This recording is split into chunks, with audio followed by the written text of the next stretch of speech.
Jorge tem 50 anos. É técnico informático. É casado com Marta, 45 anos, professora.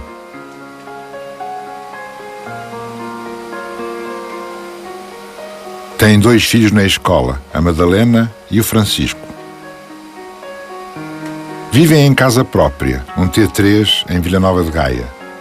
Ganham 50.000 euros por ano.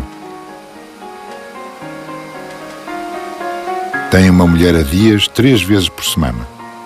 À noite, gostam de ver televisão. Às vezes, vão ao cinema. Há 5 anos que passam férias no estrangeiro. Este ano, foram ao Brasil.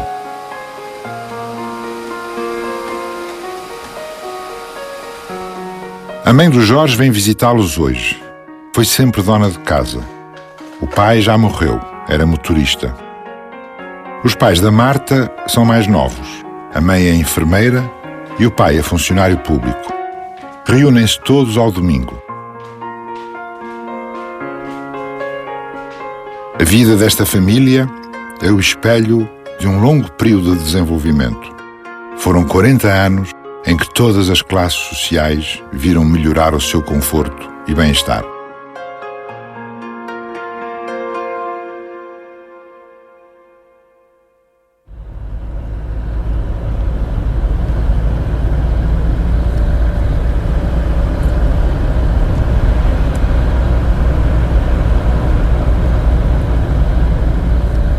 Eu acho que a vida mudou muito em Portugal. Eu acho que eu, quando era miúdo, andava descalço. No inverno, o meu pai fumava e dizia: "Ó Júlio, vai lá acima buscar ao padeiro." O padeiro era um homem que tinha lá uma mercearia e eu ia lá buscar moça de tabaco superior, que custava 18 tostões. Eu chegava a casa no inverno, não sentia os pés gelados com frio no inverno. O meu pai tinha lá um barracão e a gente aquecia-se lá, tinha sempre lenha, não é? E aquecíamos lá. E eu com 7 ou 8 ou 9 ou 10 anos andava descalço e vê-se que nos meus filhos já não aconteceu isso e todas estas gerações seguintes isso já não acontece.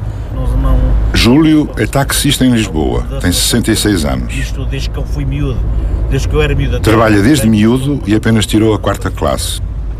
Tem 3 filhos. Uma é juíza, a outra tem um negócio. O filho é advogado.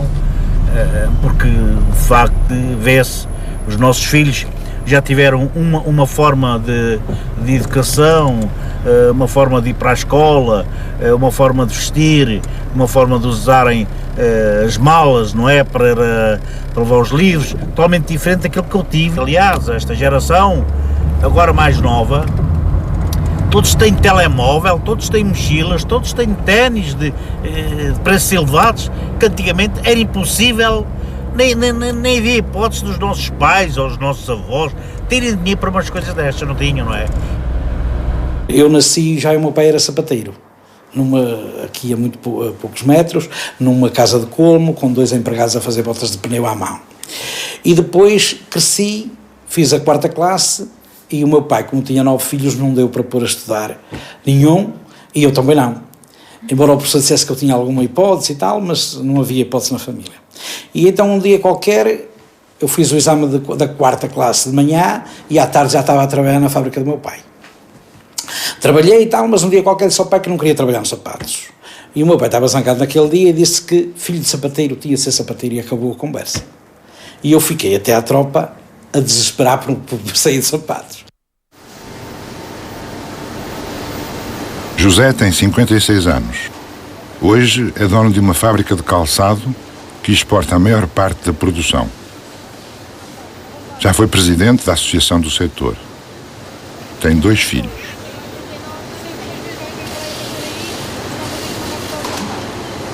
Os meus filhos, o Vasco Filipe tem 28 anos, está a trabalhar agora comigo, é o homem das exportações, das vendas, está a correr muito bem. A minha filha fez o curso de Direito este ano e está a estagiar em Lisboa, porque eu entendo que ela indo para Lisboa está no mundo. Se quiser, regressa à aldeia, mas ir da aldeia para o mundo é mais difícil daqui por 3 ou 4 anos. Portanto, espero que ela regresse à aldeia, porque aqui é muito bom. António começou a trabalhar com o pai aos 8 anos de idade. Fez a 4ª classe já adulto. Tem 2 filhas. Uma é médica, a outra estudou arte. Ela vive em Londres agora. Ele está em Londres. Concorreu. Que eram 8 alunas que conseguiam entrar lá na Royal Academy Inglesa e ela conseguiu entrar para lá. Ela e mais 2 japonesas, uma espanhola e eram 2, as que eram inglesas, as outras eram inglesas. E nessa altura ela até tive que pedir um empréstimo para ela entrar, porque ela tinha de entrar lá na Inglaterra, porque ela não teve bolsa de estudo nenhum. Ela teve que ir direto daqui para lá.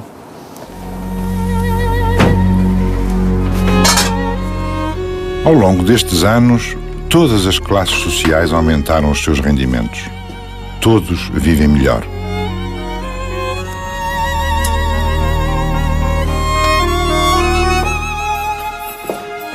Marta, por exemplo, vive numa casa mais confortável do que a dos pais.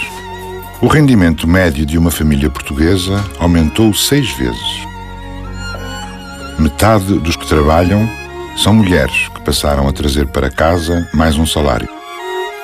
As famílias começaram a ter eletrodomésticos. Primeiro vieram o fogão, a televisão e o frigorífico. A vida melhorou. Hoje, em grande parte das casas, há de tudo. E todos têm telemóvel. 2/3 das famílias possuem hoje automóvel e são proprietárias da casa onde vivem. Nos anos 70, era uma minoria.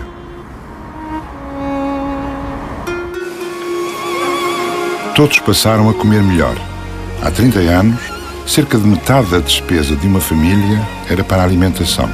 Hoje é menos de 20%. Sobra mais dinheiro para gastos com o vestuário, a saúde, a habitação, a educação e a cultura. Mas o que as famílias gastam hoje, ao fim do mês, é muitas vezes mais do que aquilo que ganham.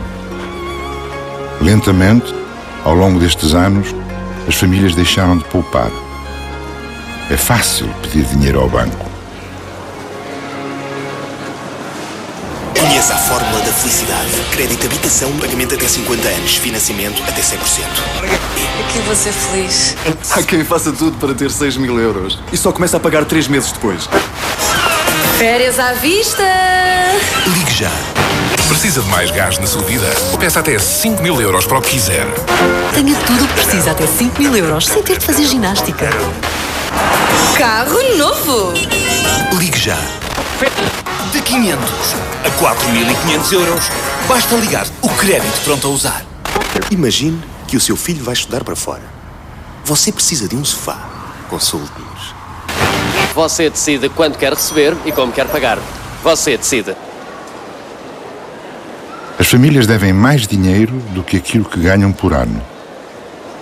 Este é um problema sério para a sociedade. Tem-se a impressão de que os portugueses não têm filhos.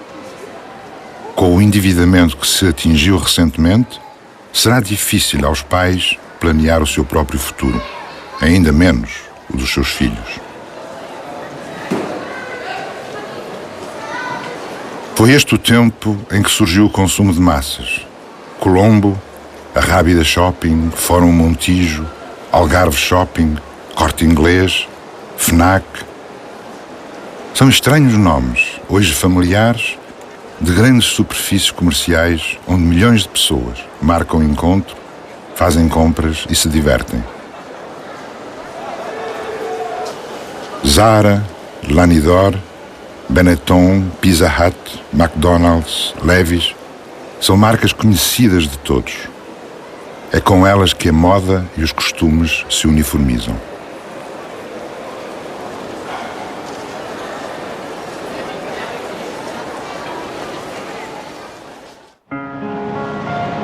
Tal como o Jorge e a Marta, no início da sua vida em comum, muitos portugueses começaram a fazer férias. Com a Torre Alta, em Troia, e os apartamentos no Algarve, apareceram os primeiros sinais do turismo popular.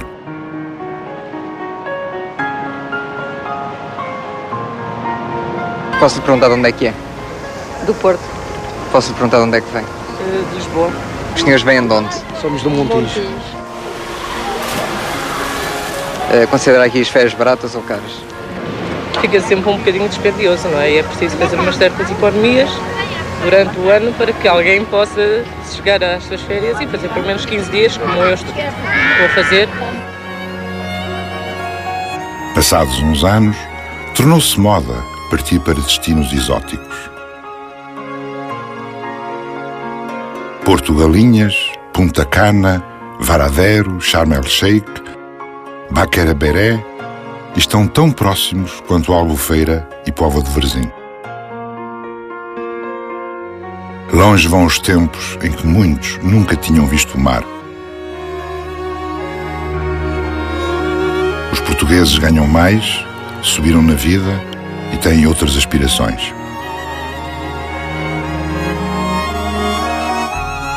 A abertura ao mundo trouxe cultura. Desapareceu a censura, aumentou a oferta e cresceu o público. Os grandes concertos de música, pimba ou pop, apareceram em todo o país.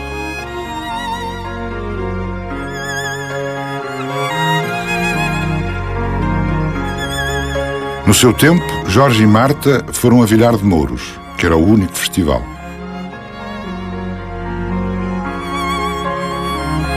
Os seus filhos vão, entre outros, à Zambujeira do Mar, a Paredes de Coura e ao Pavilhão Atlântico.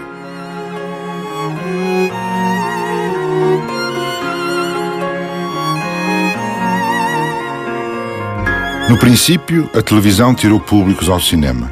Fecharam salas em todo o país. Império, Condes, Roma, Batalha, Águia de Ouro, Éden ou Teatro Circo são hoje restaurantes, igrejas, serviços municipais ou foram simplesmente demolidos.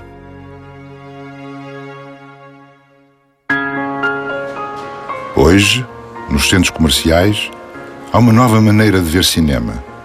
No mesmo local, há vários filmes em exibição, comem-se pipocas, janta-se, fazem-se compras e namora-se. O público voltou ao cinema. Mas os portugueses são os que menos vão ao cinema na União Europeia.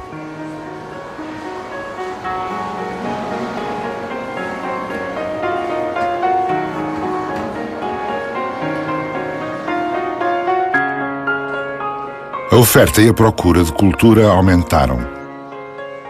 Há mais espetáculos, museus, exposições e concertos.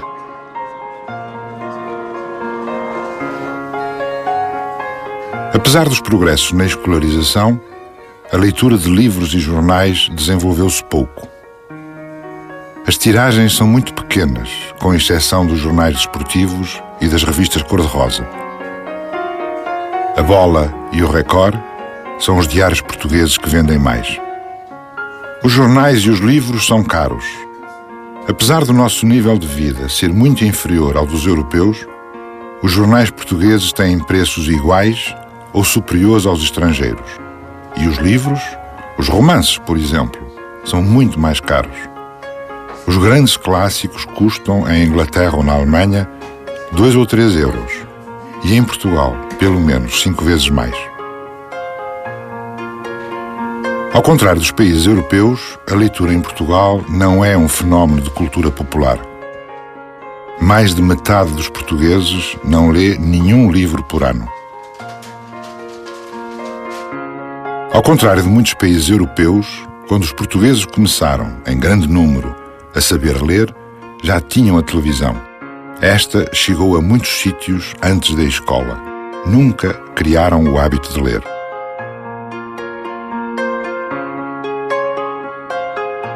As mulheres portuguesas, as crianças, os jovens, todo o público em si, encontrarão em cada programa de televisão alguma coisa que lhes é destinada e que profundamente os há de interessar. A televisão é a grande companhia. Ocupa nas salas o lugar central. Está nas cozinhas e nos quartos. Em média, cada português vê entre 3 a 4 horas de televisão por dia e cada criança 4 horas e meia. Números superiores aos dos países europeus. As telenovelas são sobretudo para as mulheres, o futebol para os homens e os programas ditos de vida real para todos. Parecem assim ficar satisfeitas as aspirações culturais dos portugueses de todas as classes sociais. E são todas as classes sociais que vibram com o futebol, que é hoje o espetáculo mais popular. Nas televisões e na rádio têm as maiores audiências. Numa semana, os 3 principais canais de televisão emitem 12 a 15 telenovelas, 4 a 6 jogos e pelo menos 3 programas de debate sobre futebol. Eu acho que em relação à jornada poucas coisas há a dizer, porque toda a gente viu e aqueles que não quiseram ver, eu espero bem que hoje durante o programa a gente não venha para aqui ouvir que o Sporting foi prejudicado com as arbitragens e que o Benfica não mereceu a vitória e que isto e que aquilo e que fizemos isto e que fizemos aquilo. Quanto à arbitragem, eu penso que só teve aquele lapso da grande penalidade, mas tirando isso, eu penso que ele esteve impecável. Em tudo mais, eu penso que ele fez uma grande arbitragem. Tenho alguma dificuldade em perceber o meu presidente. Eu estive no estádio, como estou sempre, tenho dificuldade em percebê-lo, porque de facto ele não deve ter visto o mesmo jogo que eu vi. A rotatividade exagerada que se faz a esta equipa é o que se diz agora a gestão do plantel.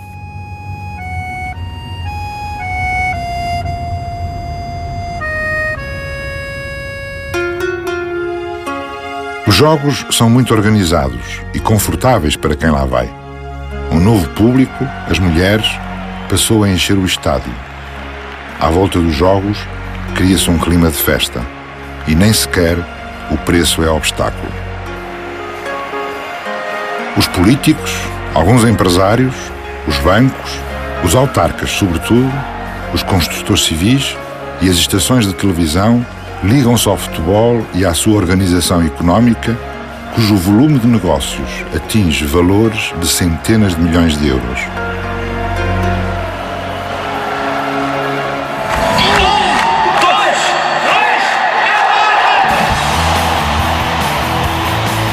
Grandes festas coletivas são também os espetáculos musicais, festivais e raves, assim como as festas privadas devidamente publicitadas pelas revistas cor-de-rosa. O apetite pela diversão cresceu com o consumo de massas. Os portugueses são, na União Europeia, os que mais vezes frequentam concertos de música popular.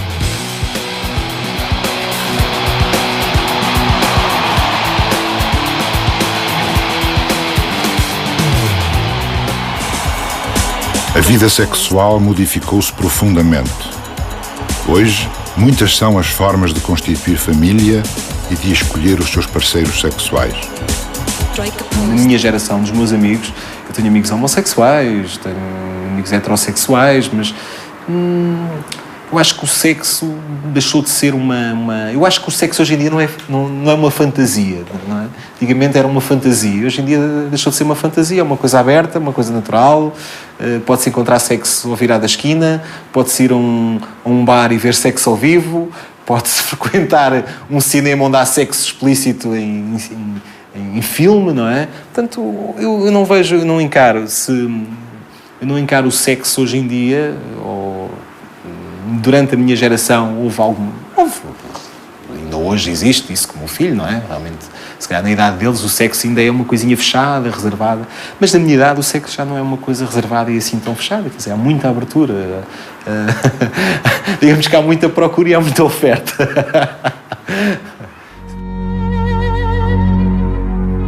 Há 50 anos, os pais de Jorge casaram como quase toda a gente o fazia. Ela era virgem, ele não. A sexualidade estava, conforme aos padrões burgueses e cristãos, ligada ao casamento. Antes de fazer família, as mulheres não tinham vida sexual e os homens recorriam à prostituição ou às criadas de servir. Depois, esperava-se que as mulheres fossem fiéis ao marido, mas as aventuras dos homens eram aceites. A sexualidade era dominada pelo machismo.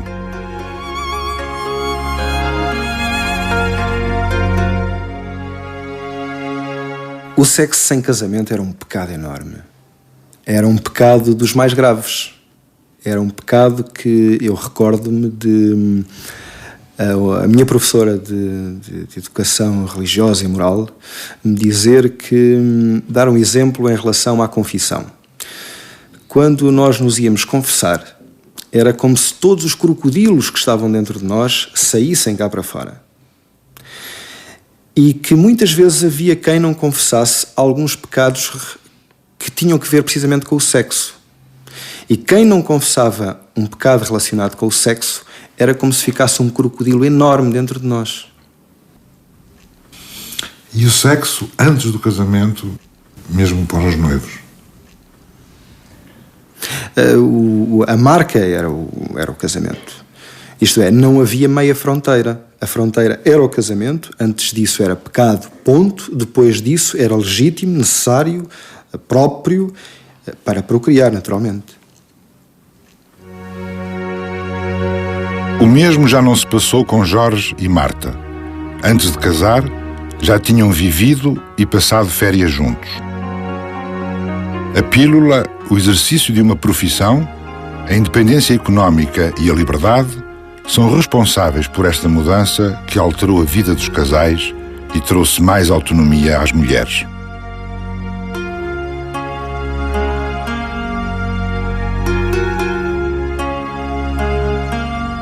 Eu acho que os homens têm um medo dramático dessa liberdade das mulheres. Dramático. E continua a pesar muito naquilo que é o comportamento e o pensamento dos homens.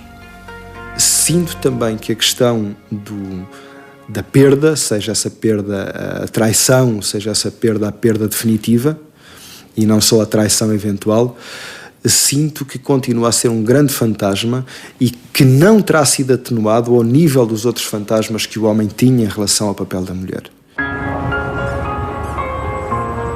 Neste clima de mudança, também o lugar dos jovens na sociedade mudou radicalmente.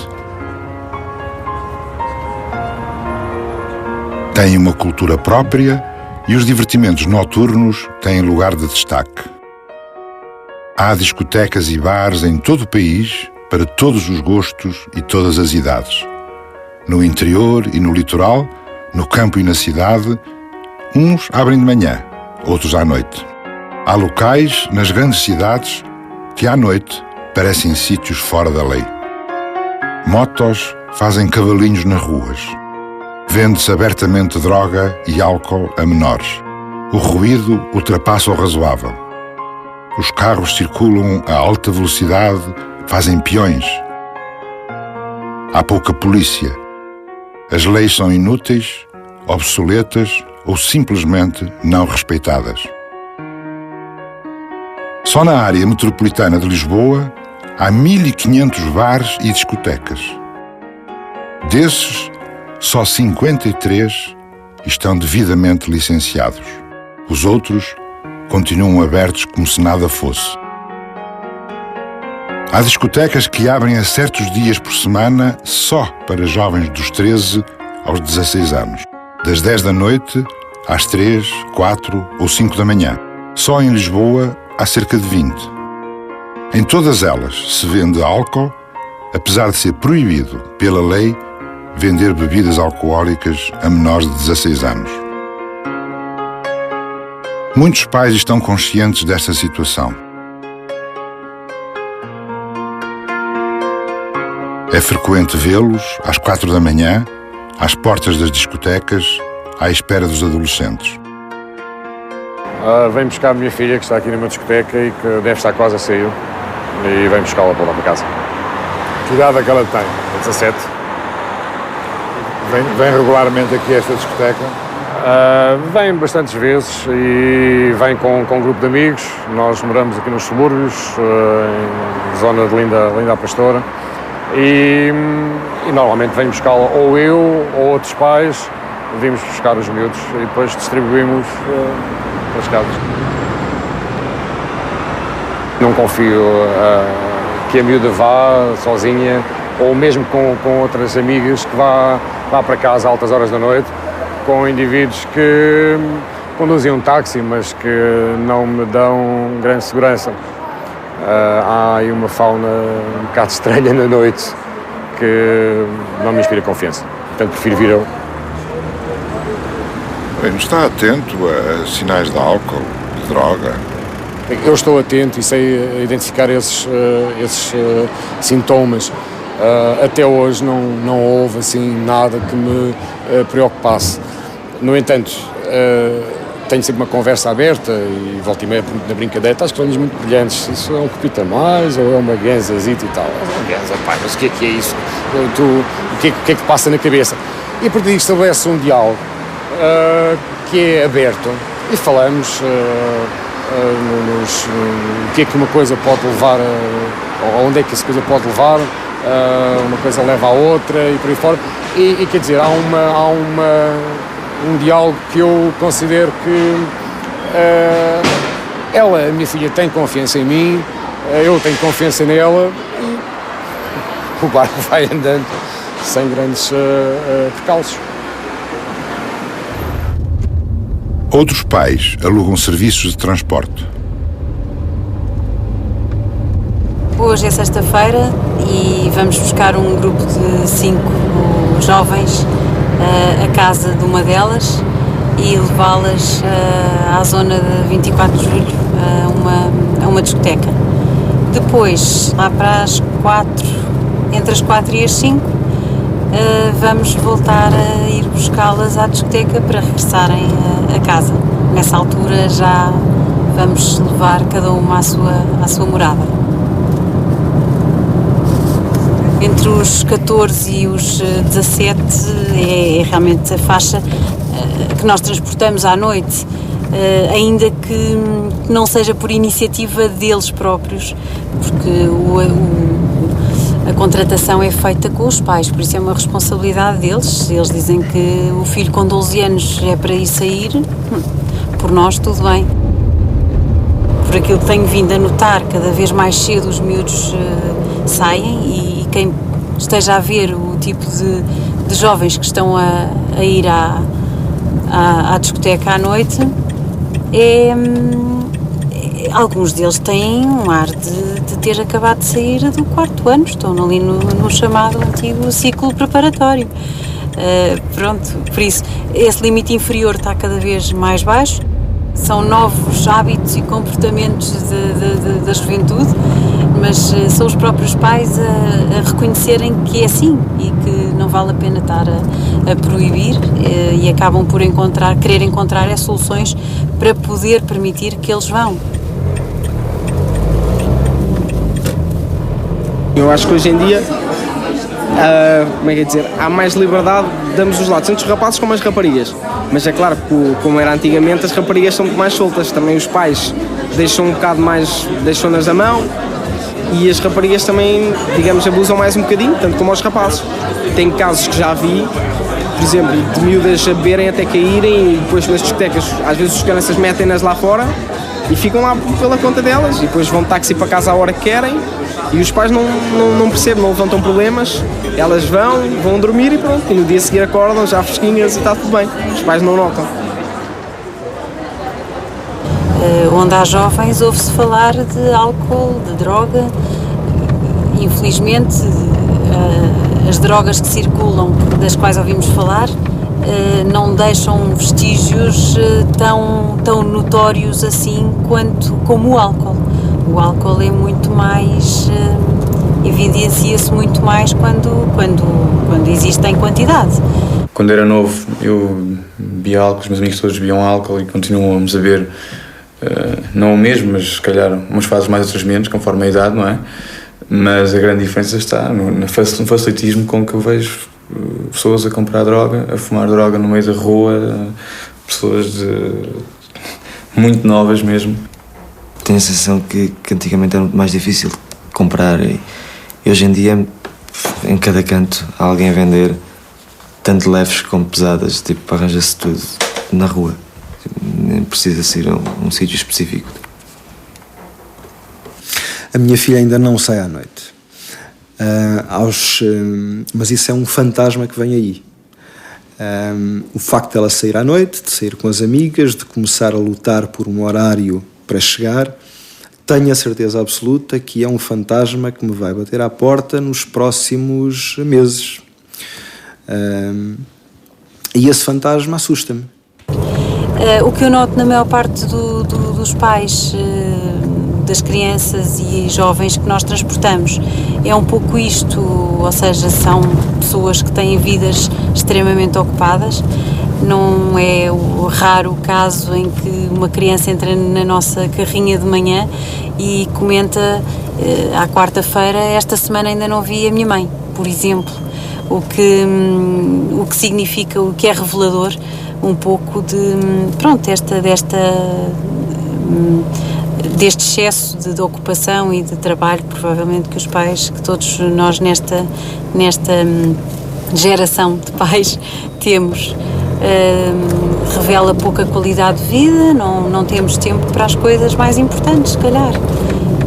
Mas efetivamente há esta situação dos pais poderem comprar serviços para dar o melhor possível aos filhos e não terem tempo para dar aos filhos.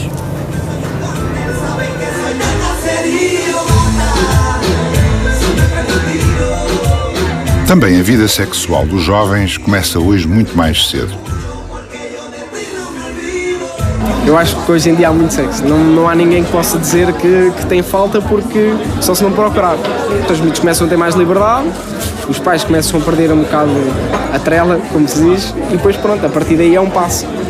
Mas acho que, sem dúvida, aos 14, 15 anos começa a ser a idade onde tudo acontece. Hoje em dia estamos muito informados, só quem não quiser é que não toma precauções. Os rapazes, eu sempre pensei, acho que não é uma atitude machista, mas sempre pensei que a mulher, para se envolver assim, tinha de ter um sentimento. E o homem é mais, pode levar aquilo um bocado mais na desportiva, como se diz. A mulher tem de ter aquele sentimento, e isso hoje em dia também já não existe, é a igualdade total. As mulheres tanto fazem isso à descarada como faz o homem. E é nada a ver com o que era antigamente. As mulheres hoje em dia tomam a iniciativa, os homens também, mas claro que comparando com antigamente, os homens é um pouquinho mais, mas elas é realmente uma coisa fabulosa.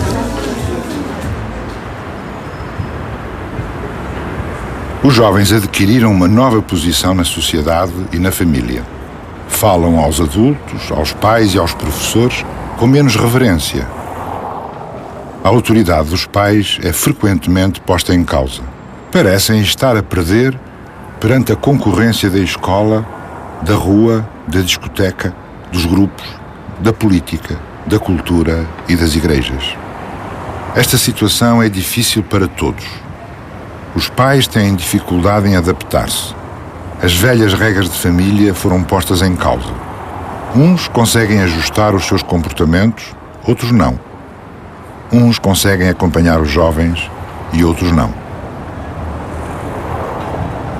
Impus-me a mim mesmo, todos os dias me levantar às 7h15 da manhã, para levar a Mónica, assim que chama a minha filha, à escola. Não tem necessidade, porque há uma parada de autocarro mesmo à porta e que vai de porta de casa à porta da escola. No entanto, impus-me a mim mesmo uma questão de disciplina, de me levantar cedo, e também para aquele quarto de hora que dura a nossa viagem até à escola, para conversarmos um bocado sobre a escola, sobre como é que vão os estudos, os pontos, os amigos, as preocupações, as aspirações, aquele diálogo que eu acho que é fundamental.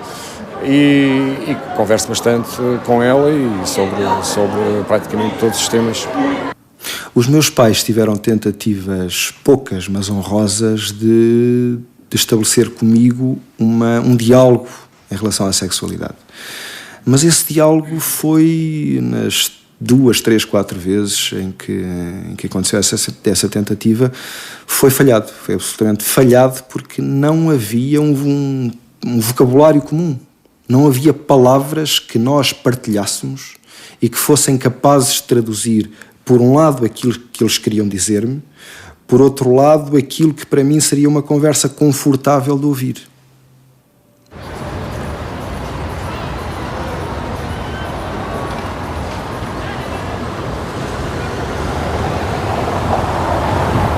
Eu acho que a ideia mais perturbadora é esta.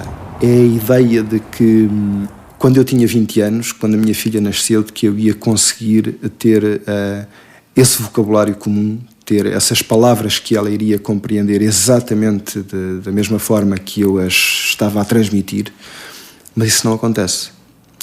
Isto é, eu noto com uma profunda desilusão que não existe, que volta a haver algum embaraço, um embaraço que talvez não seja tão grande como aquele que havia entre mim e os meus pais, mas há com certeza um enorme embaraço nessas conversas que eu tento estabelecer com os meus filhos e com a minha filha concretamente, com 14 anos.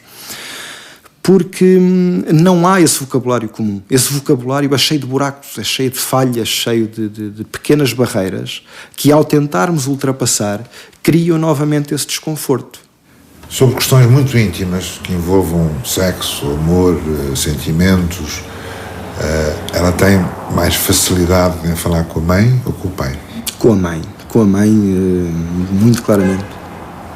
Ela é muito mais próxima com a mãe do que comigo.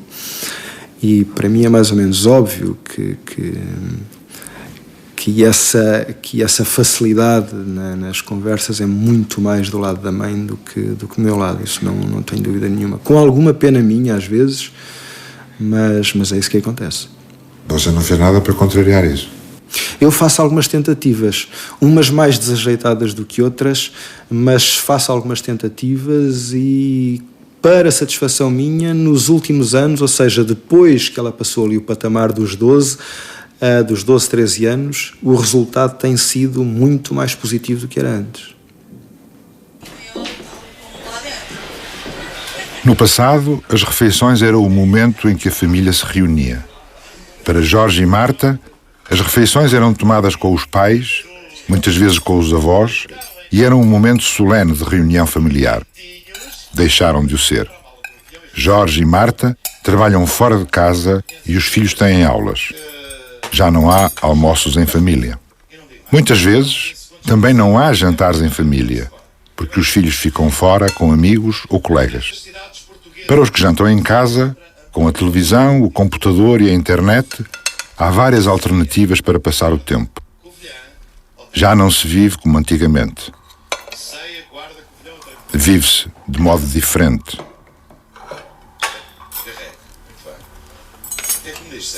Conhece esta zona? Conheces bem?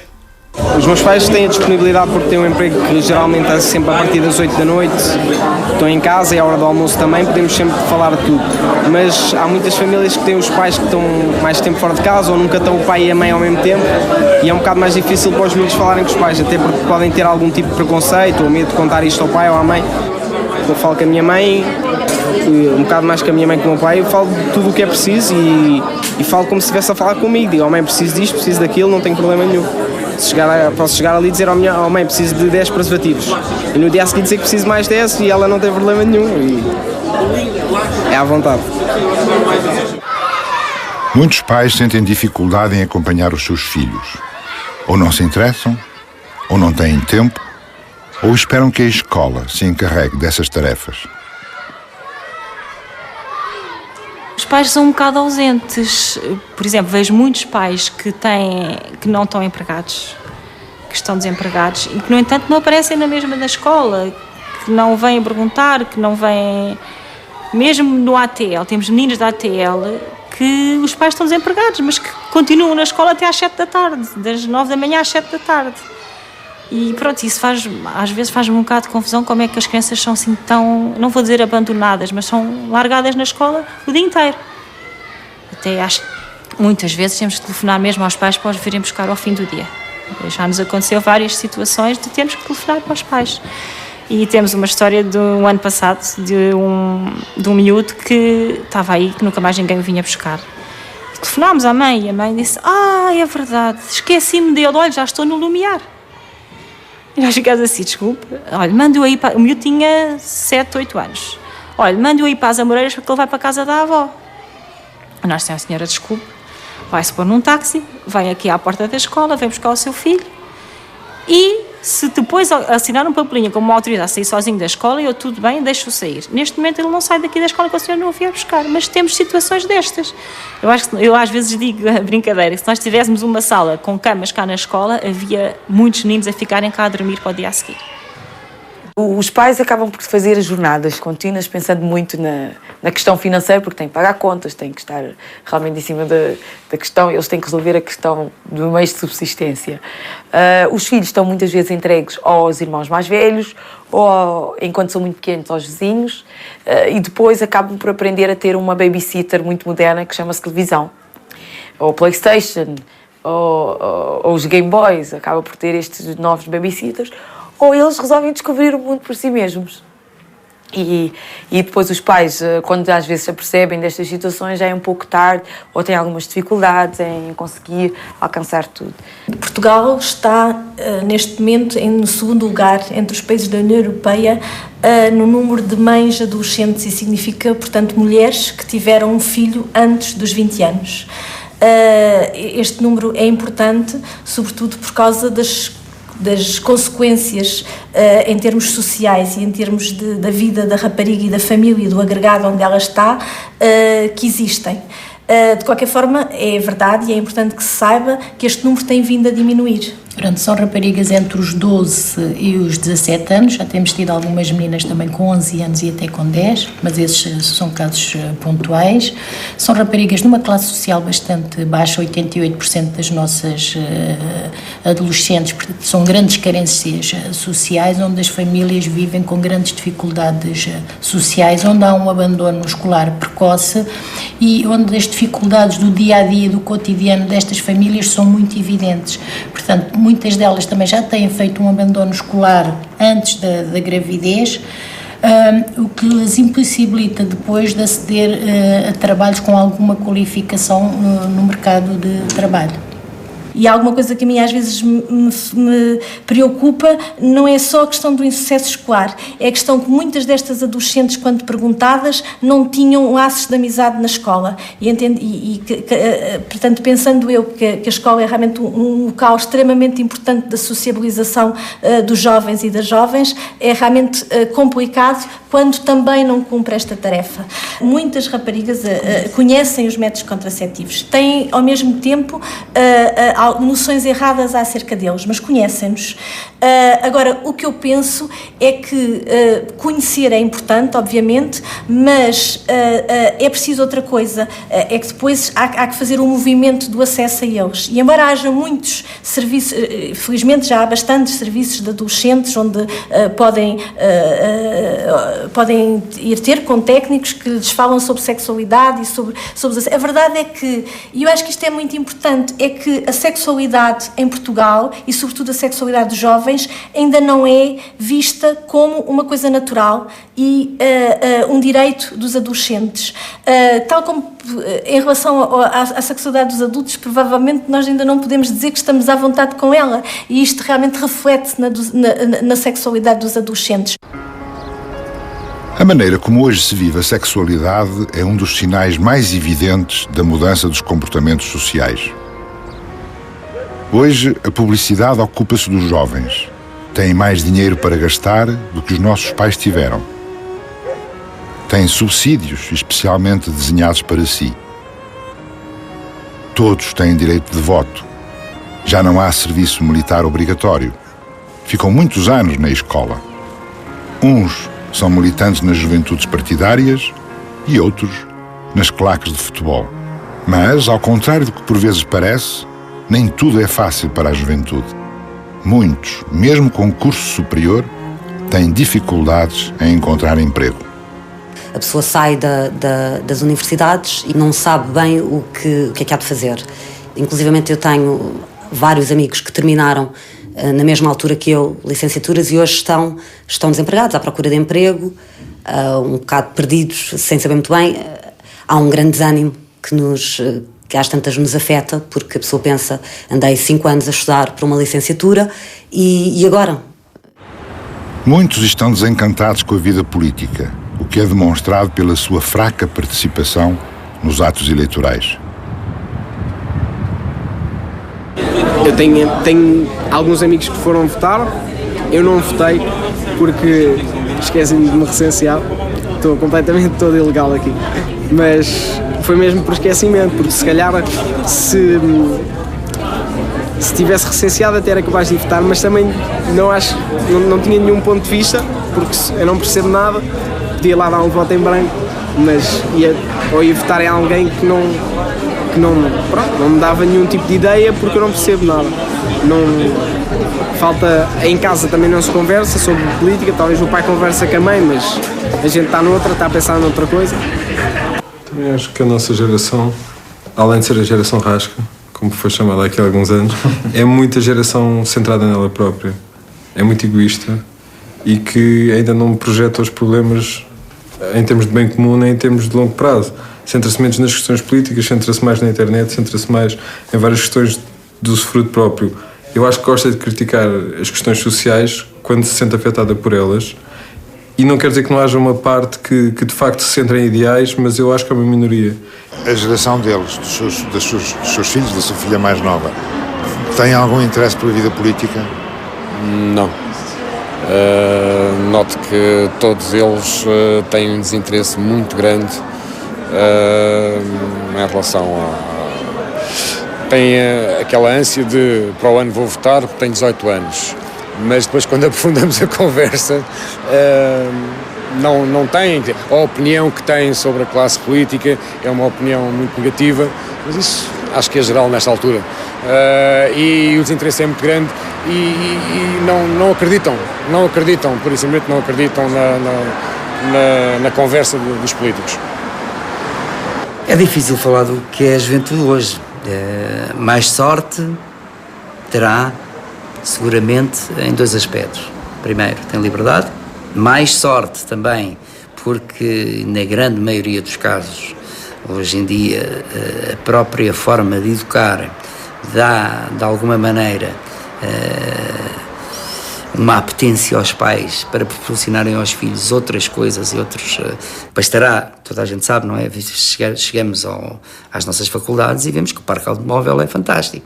Não é? Nós, quando andávamos a estudar, antes e logo a seguir ao 25 de Abril, a grande maioria das pessoas, mas 99,9% das pessoas, iam de transporte público ao pé, para as faculdades, para os liceus. Hoje em dia isso não acontece. Se isto realmente traz também outro tipo de incertezas e outro tipo de angústias, estou convencido que sim. Suponho que já temos jovens com 35 anos que nunca conseguiram trabalhar, ou então que tiraram os seus cursos e andam a trabalhar em atividades realmente muito mal pagas e de alguma forma até desprestigiantes e desmotivadoras.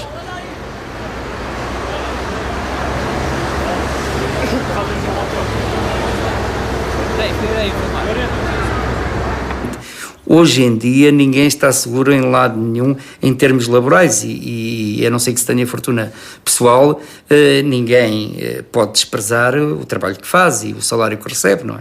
Nesse aspecto penso que a questão é muito diferente. Têm mais sorte por um lado, talvez tenham mais angústias por outro.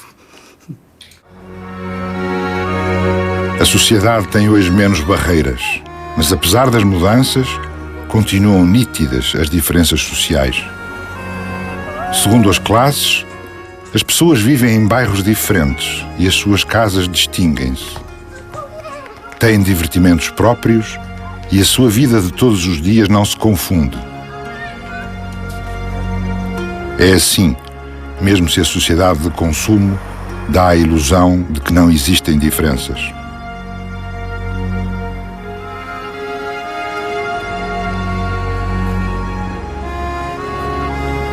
Já quase não há classes rurais.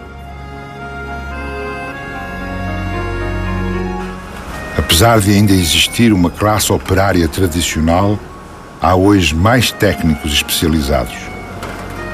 Diminuiu muito o número de donas de casa sem emprego, assim como o de criadas de servir. Aumentou o número de patrões, de profissões liberais e de independentes.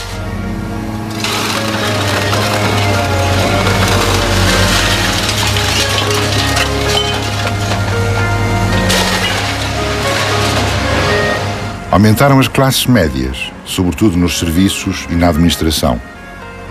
Cresceu um grupo de alta classe média, formado por gestores, profissionais e especialistas. Mantém-se a grande burguesia. Mas a diferença entre os mais ricos e os mais pobres é a maior em toda a Europa e tem aumentado.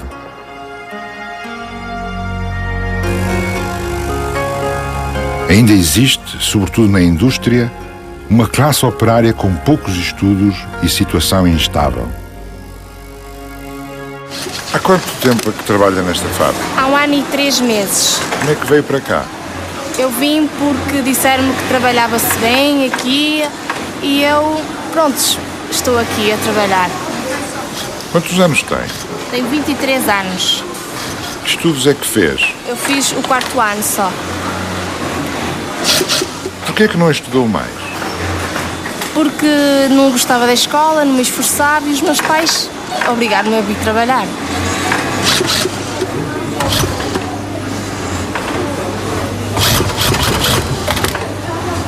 Tenho muito medo de ficar sem emprego. Hoje em dia.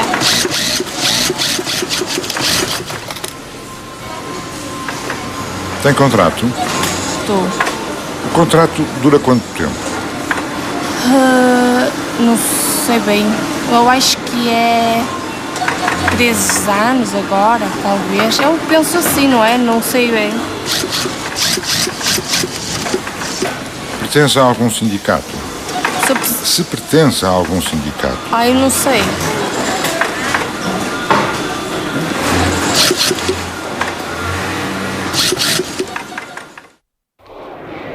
Nos primeiros anos da democracia, a situação política favorecia o aparecimento de conflitos. A luta de classes era muito viva. Havia muitos ressentimentos. Nós agora estamos mais à vontade. Podemos ir ao quarto de banho, podemos falar, sabemos que trabalhamos mais. No tempo o patrão se trabalhava tanto. Mas nós agora trabalhamos mais porque sabemos que se houver lucros, que o lucro é para nós. Fomos forçados a uma autogestão, na medida em que o gerente não nos dava notícias desde sexta-feira e a firma tinha que continuar de pé, não é? Nós não vamos deixá-la fechar.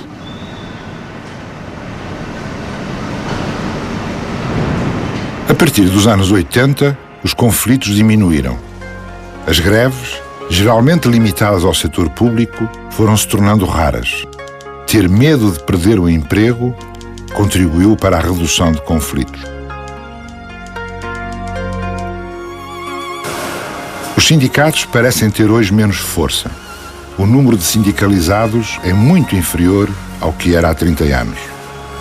Mas a verdade é que um sindicalismo fraco torna o trabalhador desprotegido. Os trabalhadores portugueses sempre suportaram soluções, muitas vezes penosas, para manter um emprego. Nos anos 80, o mais frequente eram os salários em atraso. Ainda não havia subsídio de desemprego, como há hoje. Guardar o posto de trabalho era, para o trabalhador, essencial. Bom, nessa época, pessoas que viviam medianamente, não é? E que de um momento para o outro as duas pessoas estão desempregadas, não é? Portanto, esse foi um período grave. Houve casos de suicídio aqui, houve casos de suicídio de pessoas que não aceitam, que não conseguiram reagir, não é verdade, às dificuldades que tinham. Os sindicatos não aceitam mudar as leis do trabalho. Defendem os interesses dos seus associados, geralmente mais idosos. Mas em muitas empresas, os trabalhadores chegam a acordo com os patrões, o que permite tornar flexíveis os horários e as regalias, de forma a conservar a empresa e, por conseguinte, o emprego. Alterações de horários e de salários são geralmente negociadas diretamente pelos trabalhadores e pelas suas comissões, não pelos sindicatos. Muitas destas soluções são encontradas à margem da lei. Pois o banco de horas é uma necessidade das empresas que não têm encomendas constantes e que têm uma produção que varia muito, dia para dia, de semana para semana, daí que haja essa necessidade de que os trabalhadores, quando há mais trabalho, trabalhem em vez das 8 horas normais ou 7h30 normais, trabalhem 10 ou 11, e nos períodos de menor trabalho, trabalhem 4, 5, ou não trabalhem, ou percam um dia, ou percam, é como que diz, não trabalhem um dia ou 2 dias, compensando por essa via as horas que trabalharam mais nos outros dias ou nas outras semanas. A democracia trouxe uma nova maneira de resolver os conflitos. Criou-se um clima de negociação permanente. Deste clima, aproveitam sobretudo as instituições e os corpos profissionais. Mas continua a haver muita desconfiança entre patrões e empregados. Em 150 anos, só houve 30 de sindicalismo livre. O regime autoritário abriu um fosso entre as classes. A cumplicidade dos patrões ajudou. A repressão sobre os sindicatos foi grande.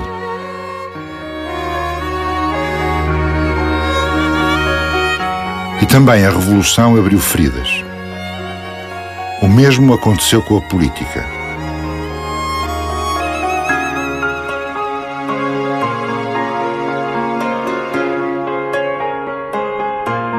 Desde esta altura, o tom geral das intervenções políticas é, na maior parte dos casos, um tom zangado e colérico.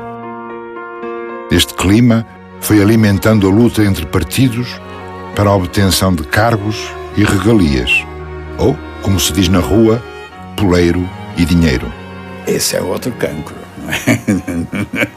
Esse é o cancro da politização dos lugares-chave. Não é? É um cancro terrível, não é? Eu até lhe conto, até posso contar uma história, quando determinado partido, por quem eu tinha alguma simpatia, subiu ao poder, o governador civil aqui desta terra, como médico mais antigo eu, chamou-me assim mais ou menos como conselheiro, para eu indicar quem seria a pessoa que devia ir para a sub-região de saúde. E eu, que conhecia a sub-região de saúde e conhecia antes da sub-região de saúde aquilo onde ela se inseriu, que eram os cuidados médico-sociais, indiquei a pessoa que, no meu entender, era a pessoa mais credenciada e mais capaz para isso. Só que era membro do PC e o governo nessa altura era do PS. Bom, só não me comeram vivo porque tiveram um certo respeito pela minha idade e desempenhou um lugar espetacular. A seguir, era preciso nomear uma direção para o hospital. Já não me pediram o parecer.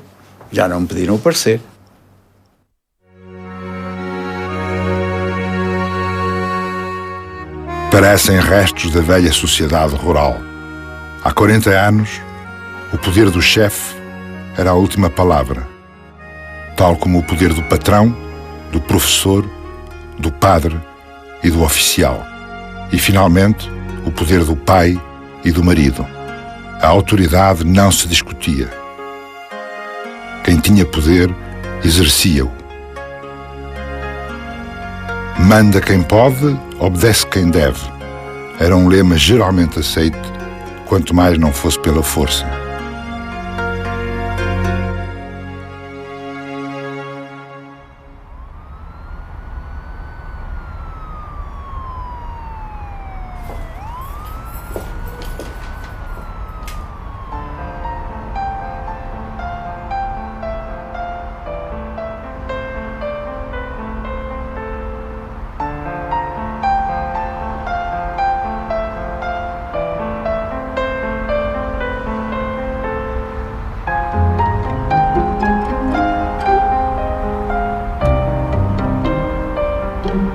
Muito disto mudou.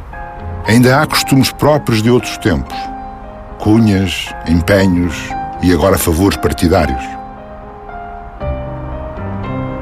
Mas a mobilidade favorece a igualdade. Começa a ser possível aos filhos aspirar a uma vida diferente da dos seus pais. Um alfaiate analfabeto da província tem uma filha médica e 2 netos na universidade. Um taxista tem uma filha juíza. Um antigo sapateiro tem uma filha advogada. Lentamente, nesta nova sociedade urbana, começa a haver lugar para o mérito.